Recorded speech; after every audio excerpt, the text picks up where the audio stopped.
todos. Que a graça e a paz de nosso Senhor e Salvador Jesus esteja com cada um de nós. Como posso eu proibir o presbítero Mário de falar alguma coisa aqui na frente, né, irmãos? Então, ele tem liberdade poética. Ele pode vir aqui à frente, falar sempre ao coração da igreja. O presbítero Mário é um exemplo para nós, um homem que nós temos uma profunda admiração. Trabalhou e ainda trabalha muito para a obra do Senhor. A Deus seja sempre toda a honra, toda a glória e todo o louvor.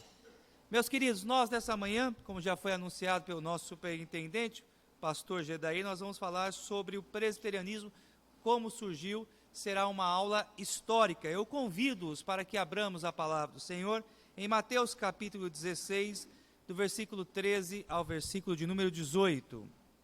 Esse é o nosso texto base. Você pode acompanhar na sua Bíblia, ou se preferir, pode acompanhar o texto ali em tela. A palavra do Senhor assim nos diz: respondendo Simão, Pedro disse: Tu és o Cristo, o Filho do Deus vivo. Versículo 17, então Jesus lhe afirmou: Bem-aventurado és, Simão Barjonas, porque não foi carne e sangue que tu revelaram, mas meu Pai que está nos céus. Versículo 18, também eu te digo que tu és Pedro, e sobre esta pedra edificarei a minha igreja, e as portas do inferno não prevalecerão contra ela. Nós cremos, amados irmãos, que é Cristo Jesus a pedra angular, a pedra fundamental, a pedra que sustenta a igreja. Nós, diferente da igreja de Roma, não cremos que a igreja é sustentada pelo apostolado de Pedro, mas cremos que a igreja ela é sustentada por Cristo Jesus, a pedra angular. E a Igreja Presbiteriana do Brasil é uma igreja histórica, é uma igreja que tem procurado se manter fiel à palavra do Senhor, e cremos que o fundamento de nossa denominação é Cristo Jesus, o Senhor da igreja. Algumas questões introdutórias, amados irmãos, são questões de ordem teológica para nós conceituarmos aqui a igreja antes de adentrarmos ao estudo histórico. Primeiro, nós precisamos entender que no plano de Deus para a nossa salvação, inclui uma organização para rebanhar o seu povo. Na antiga aliança, essa organização foi o povo de Israel. Então, rapidamente, vamos lembrar essa questão. Deus escolheu para si um povo, e esse povo, Israel, os judeus, tinham a incumbência de fazer conhecido em todo o mundo.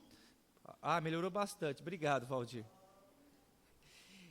Fazer conhecido em todo lugar as virtudes, a glória e o poder de Deus. Então, a grande missão de Israel, a grande missão do povo judeu na antiga aliança era fazer conhecido o nome de Deus, conhecida a sua glória entre todos os povos. Porém, Israel não cumpriu a sua missão redentiva. E por que Israel não cumpriu a sua missão redentiva? Por uma questão: porque rejeitou a Cristo Jesus. Lembremos de João 1,12, veio para o que era seus, mas os seus não o receberam.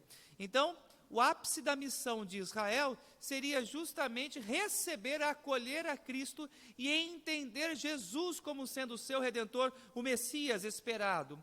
Mas Israel preferiu rejeitar a Cristo, estabeleceu um próprio meio para a sua salvação, portanto Israel foi reprovada, Israel foi rejeitada no cumprimento da sua missão.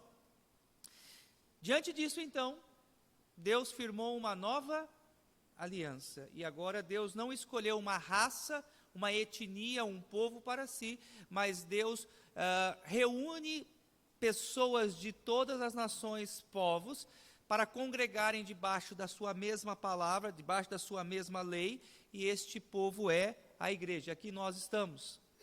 E é importante só pensarmos em uma questão histórica agora. Nesse momento, durante o dia, podemos assim afirmar, em todos os lugares o povo de Deus há de se reunir. A igreja do povo de Deus vai estar prestando culto ao Senhor, nos mais diferentes lugares. Essa é a beleza, essa é a dinâmica da igreja. Deus então escolheu para si pessoas das mais diferentes nações, justamente para proclamar a sua palavra e proclamar as suas virtudes a todos os povos. Por isso João 3,16, porque Deus amou o mundo, e o mundo ali nós entendemos, o mundo no sentido de pessoas de todos os povos, de todas as etnias, de todas as raças, e constituiu essas pessoas, deu a essas pessoas a missão de proclamar o Evangelho. Em Mateus 16:18, nós temos aqui a garantia do êxodo do cumprimento de nossa missão. Também eu te digo que tu és Pedro, e sobre esta pedra edificarei a minha igreja, e as portas do inferno não prevalecerão contra ela. Qual é o sentido aqui do texto? Amados irmãos, aqueles que ainda não foram alvos da graça de Deus estão condenados, estão perdidos, e estão debaixo da influência e do poderio de Satanás. Porém, a igreja, revestida do poder do alto, revestida do Espírito Santo, pelo poder da proclamação do Evangelho, retira essas pessoas do império das trevas e transporta essas pessoas, mediante a obra de Cristo, para o reino da luz. Então é nesse sentido que eu e você somos estimulados a anunciar o Evangelho, a cumprirmos a nossa missão, sabendo que nós teremos bom êxito. As portas do inferno não resistirão, não prevalecerão contra o avanço da igreja. Todos os dias, sem medo de errar, o inferno ele é saqueado pelo poder da igreja. Pessoas são redimidas, pessoas são retiradas do império das trevas, seus olhos são abertos, o seu coração é tocado e essas pessoas se rendem ao senhorio de Cristo Jesus. Uma rápida palavra, amados irmãos, sobre a igreja primitiva, e aqui nós começamos então a nossa argumentação histórica. Primeiro, a igreja nasce historicamente no dia de Pentecostes. Então nós temos um consenso no sentido de afirmarmos que no dia em que o Espírito Santo ali foi derramado sobre aqueles irmãos, ali nasceu a igreja. O propósito do Pentecostes foi justamente mostrar àquele grupo de judeus que o Evangelho era para todos os povos. O Pentecostes torna-se um divisor de águas na história da igreja. Por quê? Porque até então os judeus entendiam que o Evangelho era apenas para eles. E agora então, com a manifestação do Espírito Santo, que se torna então visível aos olhos daqueles irmãos, sobre a cabeça de todos que ali estavam reunidos, repousaram línguas de fogo. E eles passaram então a pregar o Evangelho em outro idioma. Foi esta a manifestação clara do Espírito Santo, nascimento ali da igreja, mostrando que o Evangelho, a partir daquele momento, deveria ser anunciado e pregado a todos os povos. Então aqui cabe também uma nota.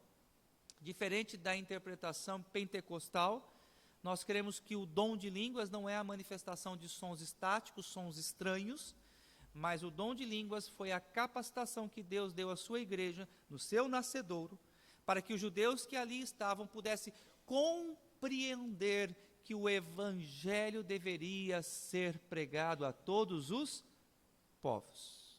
Ok? Segunda argumentação importante, a igreja, ela primeiramente é perseguida pelos próprios judeus. A igreja ela é constituída de judeus, mas são os próprios judeus que perseguem os seus patrícios. O cristianismo, a priori, no primeiro momento da história, ele é visto como uma seita dentro do judaísmo.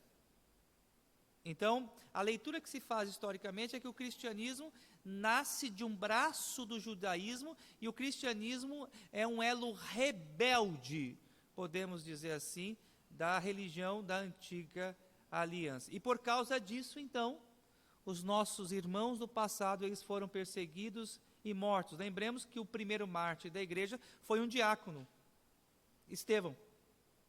Ele foi apedrejado e morto pelas autoridades religiosas daquele tempo. Falei de diácono perseguido, o Marcos ficou até vermelho, né, Marcos? Ficou com medo, né? Muito bem. 3. A igreja, posteriormente, ela passa a ser perseguida pelo Estado romano, a partir de 65, por ordem do imperador Nero, um louco insano. Ele coloca fogo na cidade de Roma, e ele acusa os cristãos de serem responsáveis por esse incêndio. É importante afirmarmos que a igreja ela não foi perseguida constantemente, ela foi perseguida esporadicamente. Então, de tempos em tempos, houve grandes perseguições à igreja. São 10 perseguições ao todo. Milhares de cristãos foram mortos. Clemente de Alexandria, um pai da igreja, afirmou o seguinte, que o sangue dos primeiros mártires foi a sementeira da igreja. Quanto mais os cristãos eram mortos e perseguidos, mais a igreja crescia. E por consequência disso, em 323, o imperador Constantino, ele promulga o Edito de Milão, né? Esse Edito de Milão era um edito de tolerância religiosa. O que Constantino assinou ali?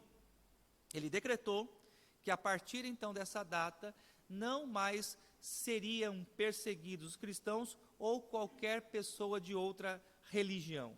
Não haveria mais perseguição religiosa no império. Um erro histórico que alguns cometem é afirmar que Constantino oficializou o cristianismo como religião do império. Não foi Constantino, foi o seu sucessor Teodósio, isso em 332. Teodósio em 332, foi ele que oficializou o cristianismo como religião oficial do império. Constantino, ele se dizia cristão, demorou muito para ser batizado, de fato ele foi batizado apenas no seu leito de morte, mas ele demonstrou grande simpatia pelo pensamento cristão, tanto é que em 325 ele, imperador, convoca o primeiro grande concílio da igreja, o concílio de Nicéia, e ele mesmo preside esse concílio. Passado o período, então, da chamada igreja apostólica, nós temos a chamada igreja imperial. Então, a partir de Constantino, 323, a igreja, ela se torna a igreja reconhecida pelo Estado, e depois, com o seu sucessor Teodósio, ela se torna a igreja oficial. Esse período da história, nós chamamos de igreja imperial. Põe-se fim, podemos dizer assim, no período apostólico da igreja. Ok? Então, em 380, o imperador Teodósio transforma o cristianismo em religião oficial do Império Romano. E as consequências disso? Temos boas e temos más consequências. Então, eu quero pontuar aqui algumas aos amados irmãos. Primeiro, a igreja passa a ser um departamento dentro do Estado romano.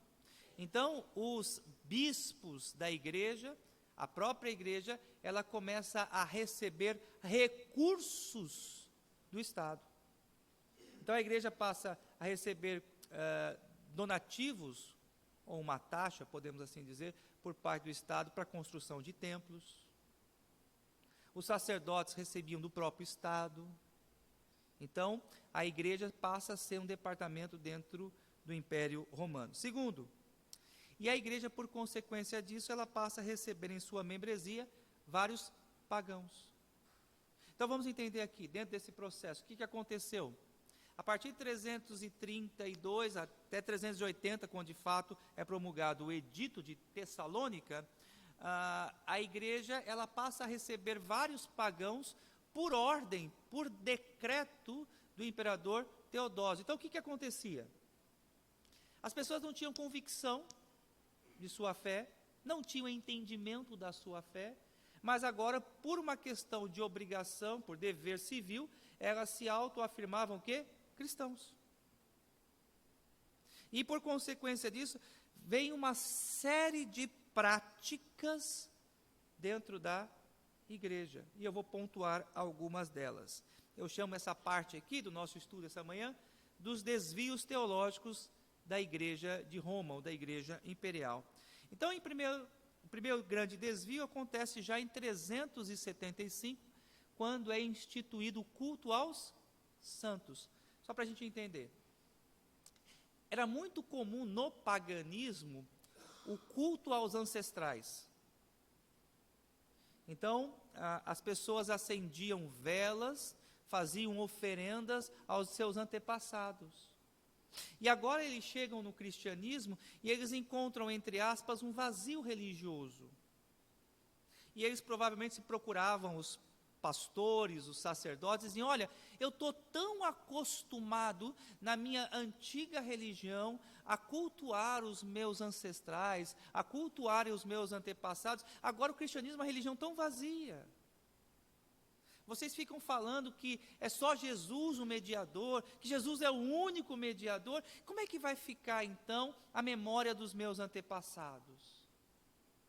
Aqueles que eu creio, porque isso era ensinado no paganismo, que os antepassados cuidavam, zelavam, protegiam aqueles que ficavam em vida. E aí então, por consequência disso, passa a ser instituído o culto aos santos, por influência do paganismo. Em 431 é instituído o culto a Maria. E é interessante destacarmos que o culto a Maria foi instituído no concílio de Éfeso, e Éfeso era uma famosa cidade, e ela era principalmente conhecida por causa do templo a Diana. A Diana dos Éfesos, né? Vamos explicar isso aqui. Então, mais uma vez, dentro do paganismo, era supervalorizado o culto à mulher. Por exemplo, no Egito, um dos cultos mais famosos era o culto a Íris. No Oriente, você tinha o culto a Mitra. Então, entre os da cultura greco-romana, Diana, Afrodite, Vênus. Então, você tinha várias mulheres, várias deusas que eram cultuadas dentro do contexto pagão. E agora, então, esses pagãos, que se tornam cristãos da noite para o dia, eles chegam na igreja e falam: mas não tem nenhuma mulher aqui para a gente adorar, não? Como é que vai ficar isso? Aí os líderes falam: bom, peraí, vamos resolver essa situação, para vocês se sentirem melhor aqui entre nós. Temos Maria, a mãe de Jesus. Nós respeitamos muito Maria, nós temos uma grande admiração por Maria, mas então nós vamos instituir então um culto a Maria. E é por isso então que começou a partir de 431 então o culto a Maria. Em 503 surge a doutrina do purgatório, que também foi uma prática provinda do paganismo, né? Nem céu nem inferno, você tem um estado intermediário. Então, diante daquilo que as pessoas fazem aqui na Terra, podemos assim dizer, nesse plano, nessa existência, você pode mudar o estado da alma da pessoa. Então, se uma pessoa não foi muito boa, mas ela está no purgatório, você pode, então, por meio das suas oferendas, por meio dos seus sacrifícios, redimir aquela alma que está no estado do purgatório. E você pode contribuir, então, para a salvação de um ente querido. Então, surge daí, então, a doutrina do purgatório. A imagem de relíquias também, em 783, é adotado pela igreja. A priori, essa prática tinha um fundo didático, pedagógico. Como nesse período o analfabetismo, a falta de cultura era muito grande, e as pessoas então não tinham conhecimento da Bíblia, já não tinham a leitura da Bíblia no 8º século, por consequência disso, então a igreja passa a adotar esculturas e imagens com o propósito de ensinar a fé a outras pessoas. No ano 1000, institui-se o uso do rosário. Para quem não sabe, o rosário é um tipo de um colarzinho que você tem umas pequenas bolinhas, e aí você vai esfregando a bolinha, e aí você vai repetindo uma reza, ok? Muito bem, eu nunca fui romanista, mas sei. Ou terço também, né? Muito bem. E olha só, em 1229, proíbe-se a leitura da Bíblia. Então a igreja entendia o seguinte, que as pessoas não poderiam ler a Bíblia, que somente o clero instruído, somente o clero educado tinha condições de ler a Bíblia. E não sei os mais antigos, né, e toda vez que eu falo isso eu me sinto tão mais velho, mas talvez alguns ouviram essa expressão dos seus avós, no seguinte aspecto: olha, não leia a Bíblia, senão você vai ficar louco. Alguém chegou a ouvir isso? Alguém ouviu? Levanta a mão, quem ouviu? Ih, olha, então tem isso. Então tinha-se essa cultura até recentemente no Brasil, gente, olha só. Ainda tem, a Eva está falando que ainda tem alguns lugares que se fala isso. Então, de onde veio isso? Do romanismo. Então, olha, não leia a Bíblia, não leia o Apocalipse não, viu? O Apocalipse você não pode ler, você não pode estudar, porque, olha, é um livro terrível, né?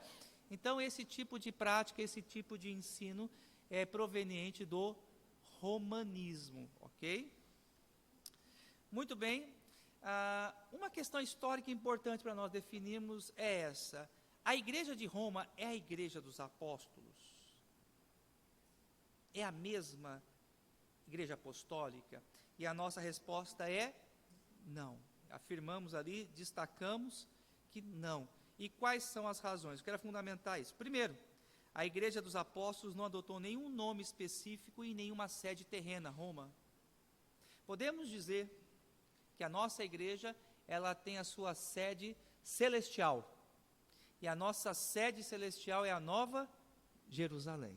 Então, podemos assim dizer, a igreja de Cristo, ela não possui sede terrena. Segundo aspecto importante, o sistema de governo e a forma de culto, as doutrinas e a liturgia são bem diferentes da igreja de Roma. A igreja apostólica, ela tinha um culto simples, né? E nós precisamos entender, e eu gostaria que a igreja compreendesse isso, quanto mais simples o culto, podemos dizer assim, mais próximo do modelo bíblico. E quando eu falo simplicidade, eu não estou falando de desleixo. Eu estou falando que as partes que constituem o culto devem ser feitas com excelência, para a glória de Deus. E quais são as partes que constituem o culto? Orações, os cânticos, o ofertório, os sacramentos, quando bem aprouver, e por último a pregação. Então, o culto cristão é isso, é constituído desses elementos. Não pode ser inserido no culto cristão nenhum outro tipo de prática. Todos entenderam isso?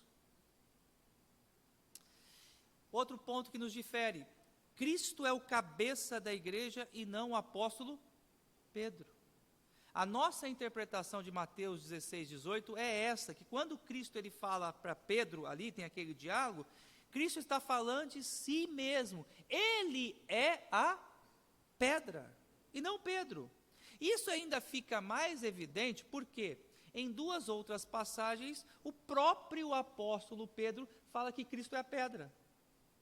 No seu discurso, no Atos dos Apóstolos, ele se dirigindo à autoridade religiosa ali, ele diz: a pedra que os construtores rejeitaram, esta pedra veio ser a principal. Quem eram os construtores? Os religiosos, os judeus. E os judeus, os religiosos daquele tempo, rejeitaram a Cristo, mas ele, o rejeitado pelos homens, veio a ser a pedra principal, a pedra de sustentação da igreja. E na primeira carta do apóstolo Pedro, capítulo 2, do versículo 4 até o versículo 8, versículo 4 começa com a seguinte declaração: chegando-vos a ele, a pedra que vive, rejeitada pelos homens, mas preciosa e eleita por Deus. Então, o próprio Pedro, ele claramente testifica nas suas cartas, pela pena da sua, pela ponta do seu lápis, podemos assim dizer, que Cristo é a pedra angular. E quarto, a Bíblia é a única forma de fé e prática da igreja e não as tradições. Então, por exemplo, nós igreja temos tradições? Temos.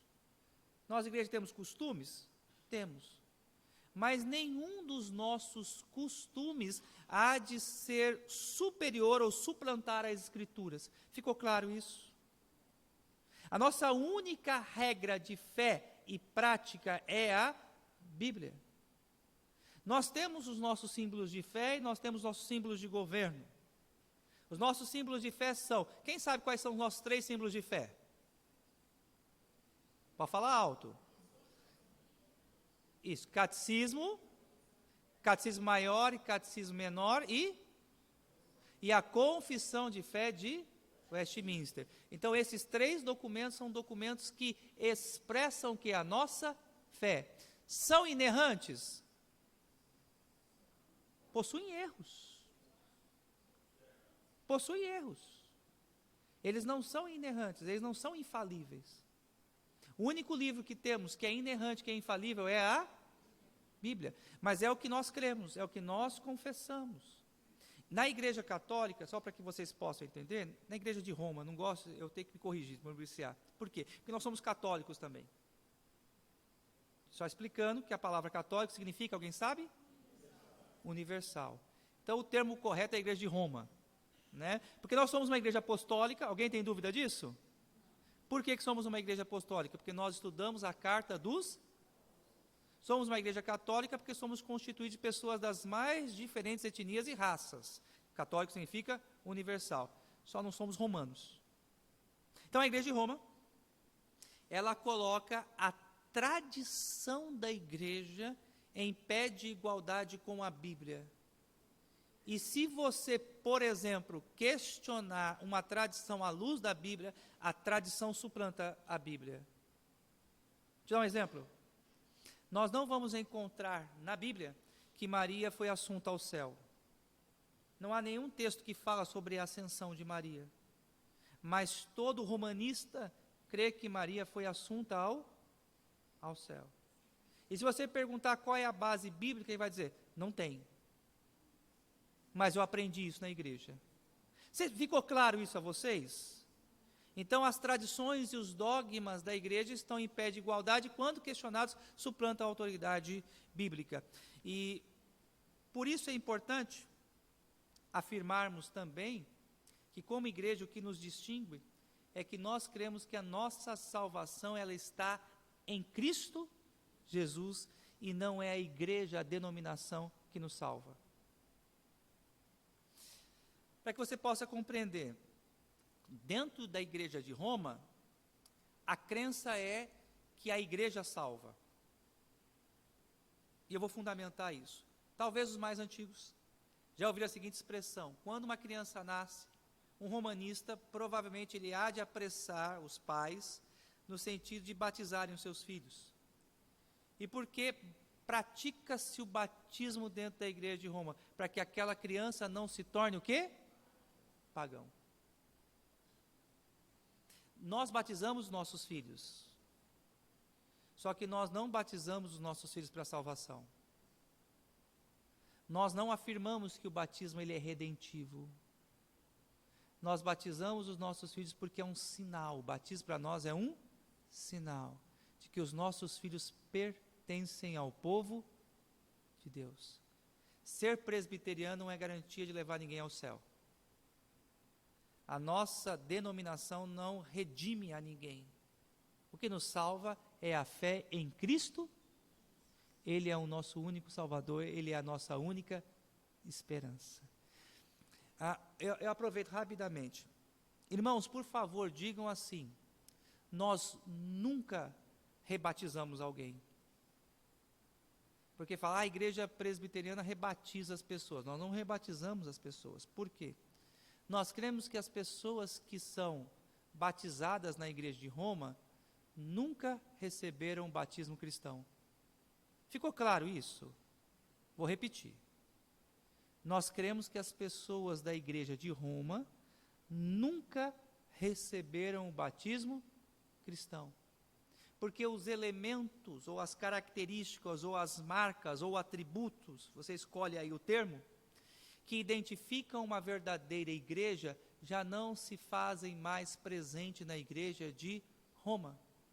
Por isso é que surge a reforma.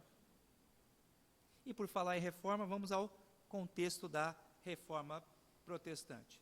Então nós já demos um pulo grande, já estamos agora já no final da Idade Média, então vamos falar rapidamente sobre o contexto que deu origem à reforma. Fatores que contribuíram à reforma protestante. Primeiro, o chamado espírito nacionalista. Nesse período, a igreja ela exercia pleno domínio sobre todas as nações. O Papa não era apenas uma autoridade espiritual, mas era também uma autoridade temporal, ditando e exercendo leis e normas sobre todos os países. Nesse período, as nações elas começam a se unir em torno da sua própria raça, da sua própria etnia, e surge o espírito nacionalista. Segundo fator, a própria negligência do clero romano. O clero romano, ele já no século XIII, século XIV, ele está bem corrompido, bem depravado nesse sentido. Os sacerdotes estavam apenas preocupados com as suas próprias posses, com os seus próprios bens, com o próprio cuidado da sua família. É curioso falarmos isso, né? Que a igreja proibiu o casamento, mas grande parte do clero era casado nesse período. E mantinham relacionamentos assim escondidos de quase todos, ok? Então, por consequência disso também, as pessoas estavam abandonadas, já não havia quem ensinava, já não havia quem cuidava, quem pastoreava, quem aconselhava. Então já havia uma profunda frustração e decepção com a igreja de Roma nesse período. Outro fator que contribuiu demais para o avanço da reforma, quem ontem esteve lá no encontro com o reverendo Augusto pela manhã, o reverendo Augusto ele falou sobre isso, sobre a questão da invenção da imprensa de Gutenberg. Então, as teses da reforma rapidamente se espalharam por toda a Europa, graças à imprensa. Ok? E um outro fator também que contribuiu para o contexto da reforma protestante foi a descoberta da América. Por quê? Porque a igreja de Roma negava a existência de outras terras, negava a existência de outros continentes. Então, aquilo que a igreja afirmava, de uma certa forma, cai por terra com a descoberta do continente americano. A priori, é claro, no início pensava-se que haviam sido descoberta a Índia, mas posteriormente chegaram ao entendimento que não, que havia se descoberto um outro continente, que era o continente americano. E por consequência disso, aquilo que a igreja romana pregava e ensinava veio por terra. A igreja, ela caiu em descrédito com isso. E em quinto lugar, surgem homens que se opõem à igreja de Roma, e esses homens então são chamados pré-reformadores, né? Então eles começam a questionar a igreja nesse sentido, eles começam a questionar o dogma da questão da salvação pelas obras, eles começam a questionar o dogma do purgatório, eles começam a questionar a questão da proibição da Bíblia ser lida pelo povo. Todos esses pré-reformadores, eles acabaram sendo mortos. Eu quero destacar apenas 3 nomes, está ali em tela: John Wycliffe, que foi professor da Universidade de Oxford; John Huss, que também foi professor da Universidade de Praga, uma das principais daquele contexto medieval; e Savonarola, que foi um monge dominicano. Esses 3 são os principais pré-reformadores, ok? Eles sustentavam que o povo deveria ter livre acesso às Escrituras, eles sustentavam que não havia necessidade do clero intermediar as orações, e eles sustentavam que a salvação era pela fé em Cristo Jesus. E por causa dessa sua crença, por causa desses dogmas, esses heróis do passado foram mortos. Chegamos então ao contexto da Reforma Protestante. A principal data da Reforma Protestante é 15 de outubro de 1517. O que aconteceu nessa data? Um monge dominicano chamado Martim Lutero, ele afixou 95 teses apontando os erros que eram cometidos pela igreja de Roma. Então, só para que os irmãos entendam isso, naquele tempo, as notícias, as principais notícias, elas eram vinculadas nas portas dos castelos e das catedrais. Então, você queria saber da notícia, como não tinha jornal naquele tempo, você passava pelas portas das catedrais e dos castelos, aí você lia lá a notícia do dia. Então, o que Lutero fez? Ele escreveu 95 teses e desafiou as autoridades religiosas daquele tempo a contestar a sua tese, e afixou na Catedral de Wittenberg essas 95 teses. E aí depois, essas 95 teses foram publicadas, e aí trouxe grande alvoroço a toda a Europa Ocidental. Então, essa data marca o início da Reforma Protestante, né? Uma outra data importante é o dia 3 de janeiro de 1521, quando Lutero ele é oficialmente excomungado da Igreja de Roma, ok? Então, ele é expulso da Igreja de Roma, ok? Então, isso também marcou foi um divisor de águas, no sentido de que a gente tem agora alguém que oficialmente é expulso da igreja por uma sentença acerca daquilo que ele acreditava que era diferente do pensamento da igreja. Os pré-reformadores não tiveram o privilégio de ser excomungados. Eles foram mortos. Entendeu? Então, Lutero, nesse sentido, ele teve esse privilégio. Reverendo? 31 de janeiro. 31 de outubro. Por que eu coloquei 15? Eu pensei no dia dos professores. Obrigado pela observação. É 31 de outubro. É 31. Obrigado pela observação. É verdade. Foi um erro meu aqui. Muito bem. Então, depois eu vou fazer a correção aqui desse meu slide. Agora, vamos caminhar para o presbiterianismo. Né? Então, vamos falar agora sobre a origem do presbiterianismo. Então, toda essa parte aqui foi só a introdução. Tá? Para a gente começar. Agora, podemos dizer, começa o conteúdo da nossa aula mesmo. Então, os primórdios do presbiterianismo se dá no contexto da reforma na Suíça. O principal personagem que temos aí no contexto é Zwinglio. Ele foi o principal personagem da reforma nesse contexto, e ele foi morto em uma batalha por causa da fé protestante em 11 de outubro de 1531. Né? Ele recebe, podemos dizer assim, as suas primeiras formações sobre o pensamento protestante à luz do pensamento de Lutero, mas ele discorda do pensamento de Lutero principalmente na questão da ceia. Então, Lutero, ele defendia um conceito na ceia, que até hoje os luteranos creem, defendem, que é chamada consubstanciação. O que significa isso? Para os luteranos creem que no pão existe o pão e o corpo de Cristo, e no vinho existe o vinho e o sangue de Cristo. Já Zwinglio falou não, pão é pão, vinho é vinho, e é apenas um memorial. Então, a frase forte de Zwinglio era, fazer isto em memória de mim. A frase forte de Lutero é, isto é o meu corpo. Ambos tiveram um confronto, Zwinglio e Lutero, e esse confronto teológico foi chamado de Colóquio de Marburgo, foi num castelo, e aí por causa desse embate em torno da ceia, eles se separaram. Então, a partir daí, então, surge um novo ramo no protestantismo. Lutero começa o protestantismo, Zwinglio dá início ao chamado movimento reformado. Qual que é a diferença entre um e outro? Lutero ainda acreditava na possibilidade da Igreja de Roma ser mudada. Vocês entenderam? Então, Lutero assim, eu não consigo me ver fora da igreja. Lutero ele pensava o seguinte, só há uma igreja que salva. E eu preciso dar a minha vida, eu preciso lutar para que a igreja ela seja purificada, para que a igreja seja restaurada, porque só há salvação na igreja. Lutero defendeu esse dogma até o fim. Aí Zwinglio falou, não tem mais jeito, a igreja de Roma está perdida mesmo, nós temos que ter uma outra igreja. Aí começa então o chamado movimento reformado.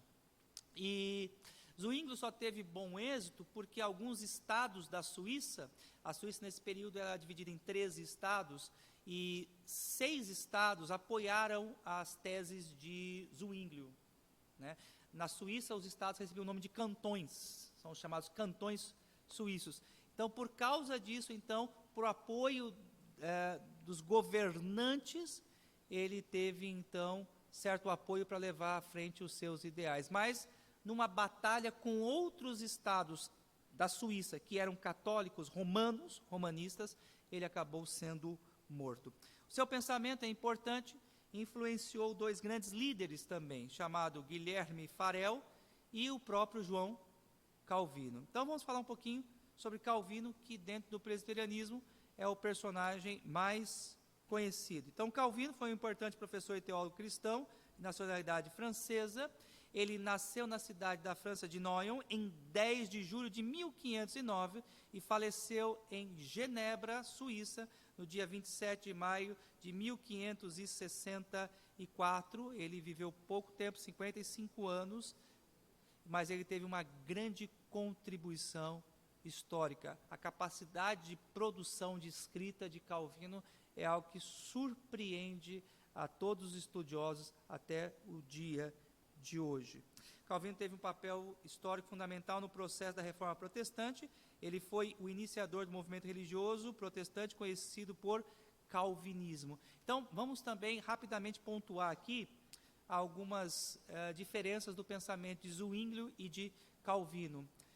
Mais uma vez, nós discutimos a ceia. Zwinglio afirmava que a ceia era apenas um memorial, fazer isso em memória de mim. Calvino já dizia, não pode ser só um memorial.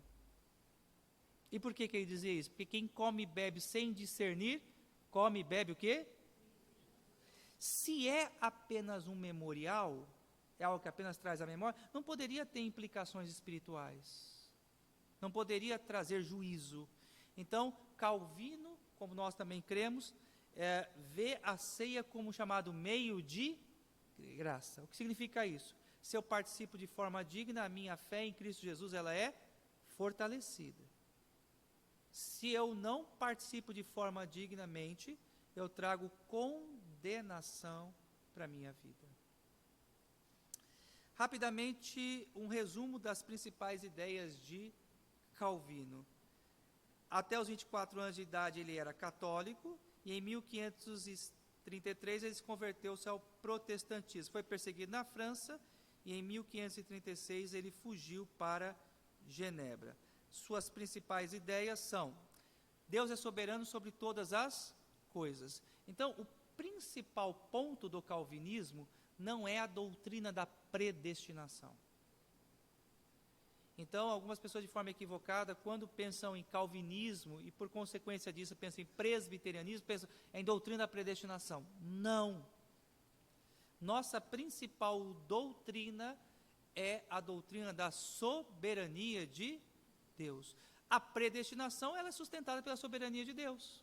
Por quê? Porque não depende de quem quer ou de quem corre, mas de Deus usar a sua Romanos 9:18. Então nós sabemos que a base da doutrina da predestinação é a soberania de Deus. Todas as coisas acontecem debaixo da soberana, santa e perfeita vontade do Criador dos céus e da terra. Segundo ponto importante do calvinismo é que a salvação só é atingida através da fé. Pela graça sois salvos mediante a fé. E isto não vem de vós, é dom de Deus. Então, eu e você entendemos que nós somos salvos pela graça de Deus, mas só temos a nossa mente aberta, só temos o nosso coração apto a compreender essa verdade, porque o Senhor mesmo imputa a fé aos nossos corações, Ele nos dá a fé, capacitando-nos a crer na verdade do Evangelho. A predestinação, uma doutrina também muito conhecida no calvinismo por nós presbiterianos, é concedida por Deus somente para algumas pessoas eleitas. Então, quem esteve no culto na sexta-feira ouviu uma baita aula do reverendo Augustus sobre a doutrina da predestinação. E eu fico nessa manhã aqui com as pernas bambas, né? Depois que a gente ouve o reverendo Augusto, a gente vem aqui para frente pregar, não é nada fácil, né? Mas enfim, vocês vão tendo paciência com o pastor de vocês, vocês vão orando por este, né? Então, o que nós precisamos entender e crer, meus amados irmãos, é que a obra de Cristo, ela é potencialmente capaz de salvar todos os homens. Mas não foi o propósito de Cristo salvar todos os homens, mas aqueles a quem Deus, de antemão, antes da fundação do mundo, escolheu para que fossem salvos.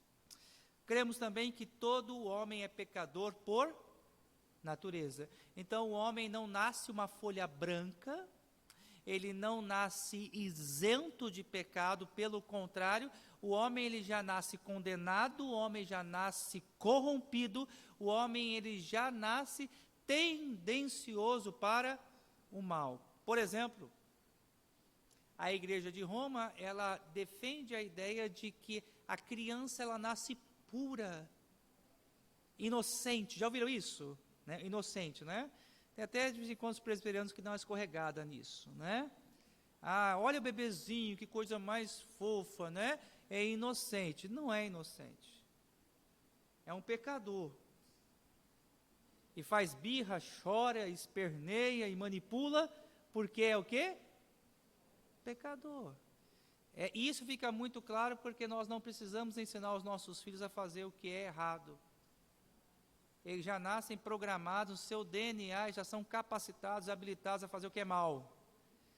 E a gente precisa constantemente orientar e corrigir os nossos filhos a fazer o que é certo. Está aí uma evidência clara, um ponto sociológico e científico que mostra o fundamento da nossa teologia, no sentido de mostrar aos amados irmãos que toda a criança já nasce o quê? Pecadora. Por isso, ela precisa ser redimida, por isso ela precisa ser salva. A realização de culto religioso, e Calvino falou muito sobre culto, ele tinha uma preocupação muito grande sobre isso, deve ser feita em local simples e sem imagem. Então, uma das primeiras providências que Calvino conseguiu com o apoio da autoridade civil de Genebra foi limpar os templos, tirar do templo todo tipo de imagem, todo tipo de adereço que pudesse, de uma certa forma, roubar a concentração, a atenção das pessoas no exercício da adoração. Só para a gente entender rapidinho uma coisa, vou falar talvez um negócio muito óbvio, mas não é pecado orar de olhos abertos. Mas por que nós oramos com os olhos fechados? Para nós nos concentrarmos. Então, o zelo de Calvino quanto à questão do culto é que nada pudesse roubar de nós a concentração. Que o ambiente do culto fosse o lugar mais discreto possível, para que toda a nossa mente pudesse estar voltada única e exclusivamente a ouvirmos a palavra de Deus, a nos concentrarmos em ouvir a palavra do Senhor, ok? O culto deve ser composto apenas por comentários bíblicos e sem cerimônias, né? Então, até Calvino foi acusado de herege por alguns, principalmente pela forma simples como ele ministrava a ceia do Senhor. Então, não tinha aquelas indumentárias, aquelas vestimentas, aquele ritualismo litúrgico todo. Então, era a mesa com pão e vinho. E alguns até acusavam Calvino de blasfemo. Diz assim, nossa, essa é uma blasfêmia, como é que pode servir a ceia dessa forma, sem nenhum tipo de aparato litúrgico, né? Então, o Calvino entendia que o culto deveria ser muito simples, ok? O pensamento de Calvino influenciou alguns homens que estudaram na Academia de Genebra, e esses homens, então, foram responsáveis por levar o pensamento de Calvino à Escócia. O berço do presbiterianismo mesmo é a Escócia. O sistema de governo representativo, ele é desenvolvido na Escócia. Então, nós temos dois personagens importantes aqui, George Wishart e John Knox, né? O precursor foi George Wishart, e depois John Knox deu prosseguimento à implantação do presbiterianismo na Escócia. Quando eu falo sobre presbiterianismo, nós estamos enfatizando aqui, meus amados irmãos, a nossa forma de governo. O governo representativo. A forma predominante de governo, até então, era o episcopalismo. A Igreja de Roma é uma igreja episcopal. O que significa isso? Que palavrão cumprido é esse, pastor? Então, sistema de governo episcopal significa o seguinte: um manda, todos obedecem. Ok? Então você tem aquela hierarquia, você tem aquela pirâmide, né? Então você tem o bispo, acima do bispo você tem o arcebispo, aí você tem o cardeal, o arcicardeal, e aí você chega ao bispo de Roma. Né? Então, a forma de governo, ela é piramidal, ela é episcopal, aonde uma pessoa exerce a autoridade, ele manda e todos os outros obedecem. Né? E aí, então, surge o sistema de governo presbiteriano, no qual a igreja, ela elege os seus representantes. E a igreja, ela é governada não por um, mas a igreja, ela é governada por um colegiado de presbíteros. Como funciona a nossa igreja? Né? Não é o pastor Alessandro que manda, mas nós temos um colegiado de presbíteros e nós tomamos as decisões juntos. A minha principal atribuição na igreja, é importante que os irmãos entendam, é o ensino. Então, eu passei 5 anos no seminário, me preparando, me formando para estudar e para ensinar a igreja, aconselhar, instruir, orientar biblicamente a igreja. Então, é muito importante que a igreja compreenda a figura do seu pastor dentro do sistema presbiteriano. Então, a igreja, ela dá toda a condição, ela tem me dado todo o sustento necessário para que eu possa me dedicar ao estudo. É como se a liderança da igreja falasse assim: pastor, ó, o senhor estuda, o senhor se prepara, porque nós queremos receber bom alimento. Então a igreja me oferece condições para que eu possa visitar a igreja, aconselhar, instruir, ensinar e preparar para edificar a igreja. E a parte administrativa, eu trabalho com os meus pares, que são os chamados presbíteros regentes, e de 3 em 3 meses os diáconos também participam da administração de nossa igreja. Então é essa ideia, essa construção de um sistema de governo exercido por presbíteros começa na Escócia. Muito bem, chegamos ao Brasil, hein? Estamos caminhando, ok? Antes propriamente do presbiterianismo chegar no Brasil, houveram 2 tentativas no chamado Brasil colônia. Os irmãos bem sabem que a história do nosso país é dividida em 3 grandes períodos. Né? Nós temos o chamado Brasil colônia, depois nós temos o Brasil império, e hoje nós vivemos o Brasil república. Então, nesse período Brasil colônia, tivemos 2 tentativas. A primeira tentativa foi a tentativa chamada França Antártica. E o que aconteceu aqui?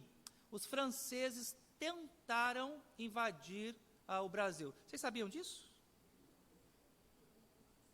O Newton é professor de história, você também não vale, né, Newton? Né? Então, os franceses tentaram invadir o Brasil, dominar e estabelecer uma colônia no Brasil. Eles tentaram estabelecer essa colônia no Rio de Janeiro, hoje chamada ali a Baía da Guanabara. Ok? O principal personagem dessa tentativa de implantação de uma colônia francesa no Brasil foi o almirante Durand Villegagnon.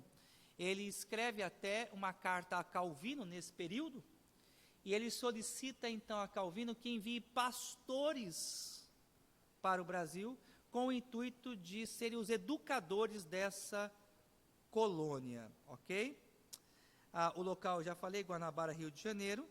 E no dia 7 de março de 1557, chegam ao Brasil 5 pastores, mandados por Calvino, para instruírem o povo.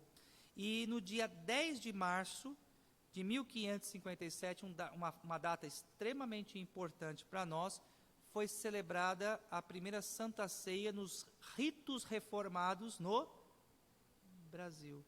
E dado interessante, em toda a América, a primeira Santa Ceia foi rezada no Brasil.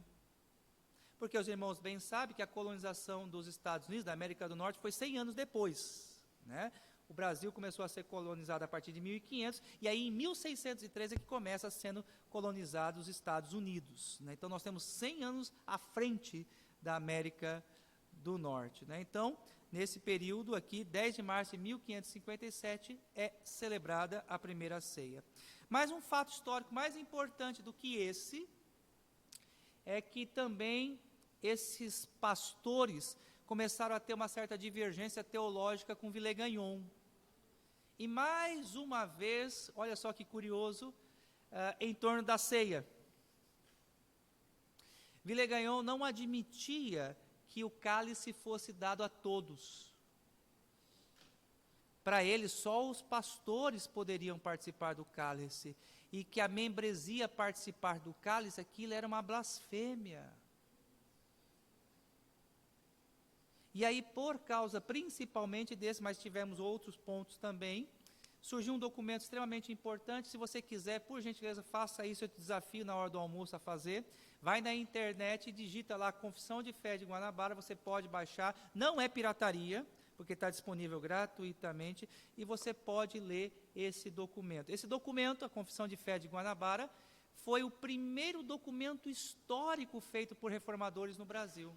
Acabou sendo um documento que expressava a crença desses 5 pastores, mas também foi o documento que levou esses pastores à morte. Dos 5, 3 pastores morreram, um foi poupado porque era o único alfaiate, e o Jean Delery conseguiu fugir.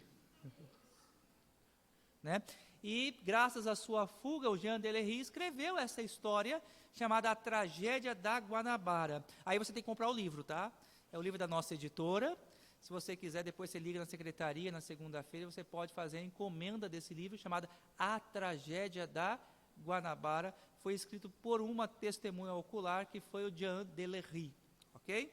Segunda tentativa foi o chamado Brasil holandês. Esse talvez os irmãos conheçam também. O principal personagem foi o chamado Conde Maurício de Nassau.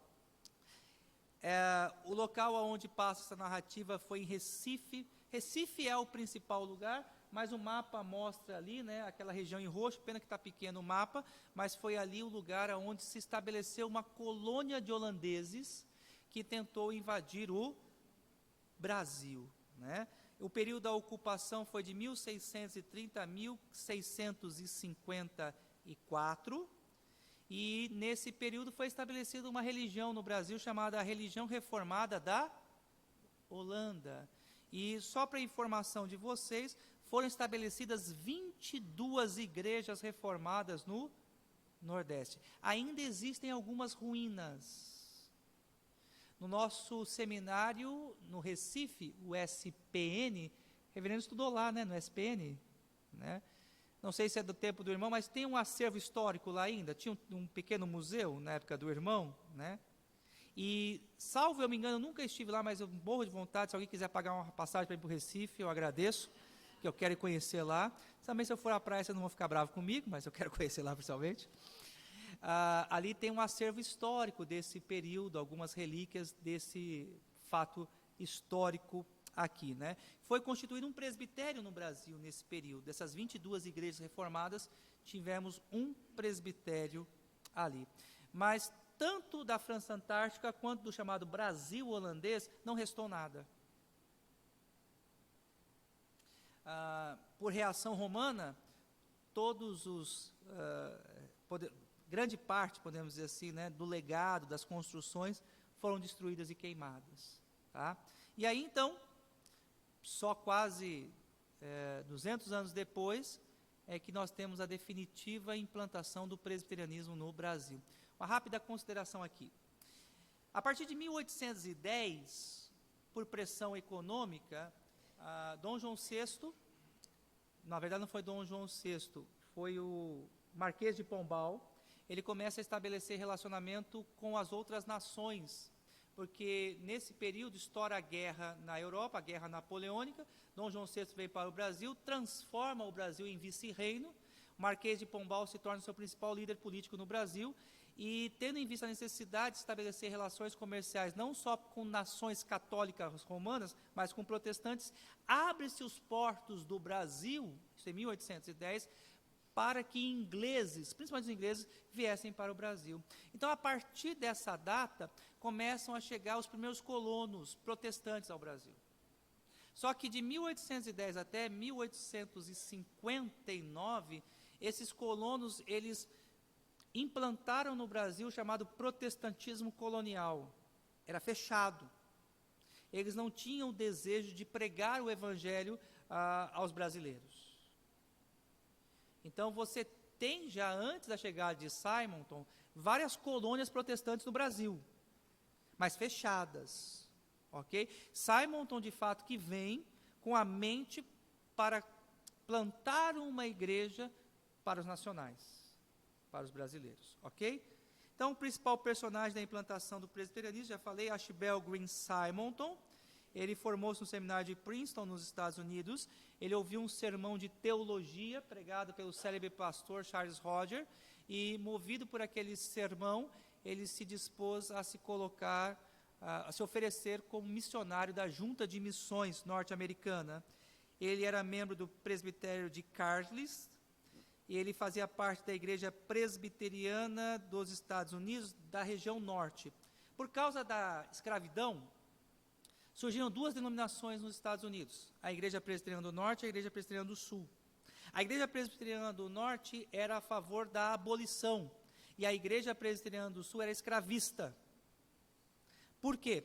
Porque o Sul era uma região mais agrícola e precisava da mão de obra de escravos. Então, por causa da escravidão, surgiram duas denominações nos Estados Unidos. A Igreja do Norte, enviou Simonton para o Brasil, e ele chegou em 12 de agosto de 1859, então, portanto, amanhã, 12 de agosto, nós comemoramos os 160 anos da história da nossa denominação. Comemoramos essa data com a chegada do primeiro missionário. E o primeiro culto em português, uma data importante também, foi realizado por Simonton no dia 22 de abril de 1860.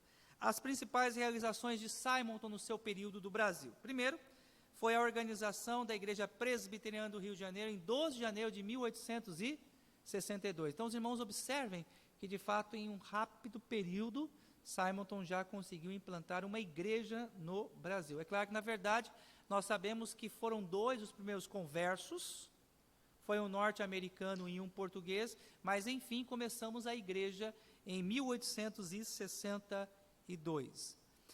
Depois, Simonton organizou ao lado dessa igreja uma escola paroquial com o objetivo de ensinar as crianças. No dia 5 de março de 1865, foi organizado o presbitério do Rio de Janeiro com 3 igrejas, São Paulo, Rio de Janeiro e Brotas, no interior de São Paulo. E Simonton também foi responsável pelo jornal A Imprensa Evangélica, que trouxe um grande avanço ao presbiterianismo no Brasil. Havia um jornal católico no período chamado, jornal romano, no período, chamado, estou me disciplinando, chamado O Apóstolo. Então, você tinha o apóstolo de um lado defendendo as teses romanistas e o jornal A Imprensa Evangélica defendendo as causas da reforma. Então, houve um grande aguçamento da curiosidade sobre o pensamento reformado graças a esse jornal, A Imprensa Evangélica, que teve a duração de 28 anos. Né? E Simonton também foi responsável pelo seminário primitivo, que formaram os 4 primeiros pastores no Brasil. Se você quiser saber o nome, o Vanderlei foi meu aluno de História da Igreja Presbiteriana, ele sabe o nome dos 4. Depois você pode perguntar para ele, ok? Simonton não trabalhou sozinho. Nesse período a gente pode destacar aqui alguns personagens que contribuíram para a implantação do presbiterianismo no Brasil. Destacamos José Manuel da Conceição. Para quem não sabe, José Manuel da Conceição foi o primeiro pastor presbiteriano do Brasil. Ele era padre. E aí ele se converte ao protestantismo e ele se torna, então, o primeiro pastor presbiteriano no Brasil, um ex-padre. E a biografia deles, amados irmãos, é linda. Se você puder ler a biografia dele, é uma biografia inspiradora. Ele morreu cansado de tanto pregar. Provavelmente levado por um grande peso na consciência, porque ele foi padre e por ter ensinado o catolicismo romano.